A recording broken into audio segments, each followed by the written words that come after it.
नमस्कार. श्री स्वामी समर्थ सर्वांना. बघा, अधिक महिन्यात जोडवी बदलण्याचा शुभ मुहूर्त कोणता? विवाहित स्त्रियांसाठी जोडवी ही सौभाग्याचे चिन्ह मानले जाते. अधिक मासात नवीन जोडवी घेतल्याने पतीचे आयुष्य वाढते आणि संसारात सुख समृद्धी येते. त्याचप्रमाणे जोडवी कधी घ्यावी, त्याचप्रमाणे कोणती घ्यावी, जोडवी कोणाकडून घ्यावी, आई नसेल तर जोडवी कोणाकडून घ्यावी, याविषयीची देखील माहिती आपण थोडक्यात पाहणार आहोत. अनेक ठिकाणी अधिक मासात स्त्रिया आईची ओटी भरतात, वाण देतात आणि नवीन जोडवी घेऊन देवापुढे पूजन करतात. ही एक पारंपरिक कौटुंबिक प्रथा आहे. आता जोडवी घेताना ती कशाची घ्यावी? बघा, जोडवी साधारण चांदीची असतात. हिंदू मान्यतेनुसार चांदी शुभ मानली जाते आणि ती शरीरातील ऊर्जा संतुलित ठेवते आणि म्हणूनच जोडवी घेताना ही चांदीची जोडवी घेतली जाते. अधिक मास हा दान, पूजा आणि आत्मशुद्धीचा काळ मानला जातो. त्यामुळे या महिन्यात नवीन वस्तू घेणे म्हणजे शुभत्व आणि सकारात्मकतेचे स्वागत असे मानले जाते. या अधिक महिन्यामध्ये पती पत्नीचे वैवाहिक आयुष्य हे दीर्घायुष्य होण्यासाठी, आरोग्यदायी आणि अखंड राहण्यासाठी या अधिक महिन्यामध्ये जोडवी बदलण्याची परंपरा आहे. मग तुम्ही जुनी जोडवी देऊन नवीन जोडवी घेऊ शकतात किंवा काही ठिकाणी नवीन जोडवी घेतली जातात आणि जुनी जोडवी ही दान करण्याची प्रथा आहे. आता जोडवी हे विवाहित स्त्रीचे एक प्रमुख सौभाग्य मानले जाते. बघा, सौभाग्य अलंकारामधील जोडवी ही एक महत्त्वाची वस्तू मानली जाते. अधिक मास हा देवीच्या उपासनेसाठी आणि मांगल्यासाठी ओळखला जातो. या पवित्र महिन्यात सौभाग्य अलंकार बदलल्याने घरात सुख, समृद्धी आणि लक्ष्मीचा वास राहतो. जोडवी सहसा चांदीचे असतात. चांदी ही ऊर्जा वाहक मानली जाते. पायातील जोडव्यांमुळे जमिनीतील ऊर्जा शरीरात प्रवेश करते, ज्यामुळे शरीरातील ऊर्जेचा समतोल राखला जातो. त्याचप्रमाणे जोडवी घातलेल्या बोटांचा थेट संबंध स्त्रीच्या गर्भाशयाशी असतो, ज्यामुळे रक्तदाब संतुलित राहतो.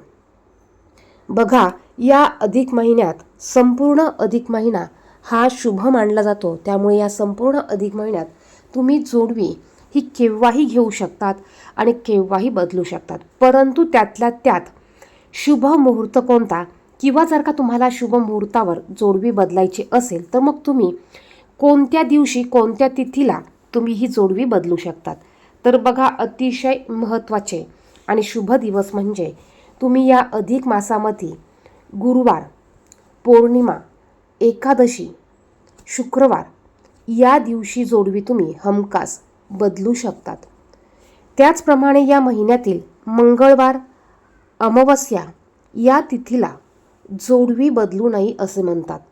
बघा, आता गुरुपुष्यामृत योग देखील अतिशय शुभ होता. यानंतर पौर्णिमा तिथी, एकादशी तिथी येणार आहे.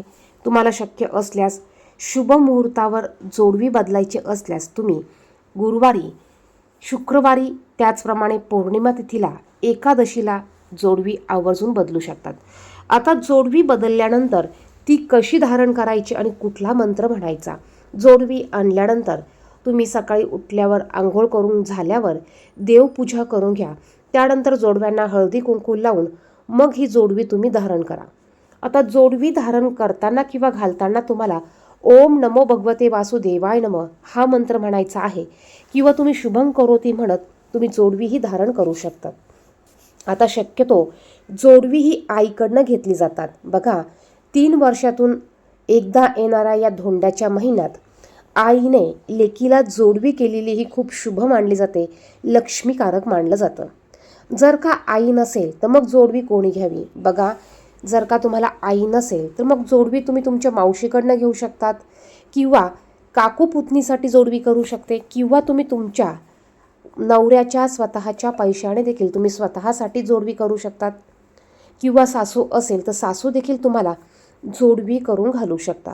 असं काही नाही की आई नसेल तर जोडवी करायचीच नाही, ती तुम्ही घालू शकत नाही असं काही नाही. तुम्ही तुमच्या पैशाने देखील या अधिक मासामध्ये जोडवीही घेऊ शकतात. कारण जोडवी घेणं हे अतिशय शुभ आणि लक्ष्मीकारक मानलं जातं. त्याचप्रमाणे या अधिक मासात विवाहित लेकीने किंवा मुलीने आईची देखील ओटी भरण्याची पद्धत आहे. मग या ओटीच्या सामानामध्ये किंवा साहित्यामध्ये लेक म्हणजेच मुलगी देखील आईसाठी नवीन जोडवीही घेऊ शकते. त्याचप्रमाणे या अधिक मासामध्ये लेक जावयाचा मान सन्मान केला जातो. त्यांना लक्ष्मीनारायण स्वरूप मानून आपल्या यथाशक्तीनुसार, आपल्या परिस्थितीनुसार आपण त्यांचा मान सन्मान करायचा आहे. धन्यवाद.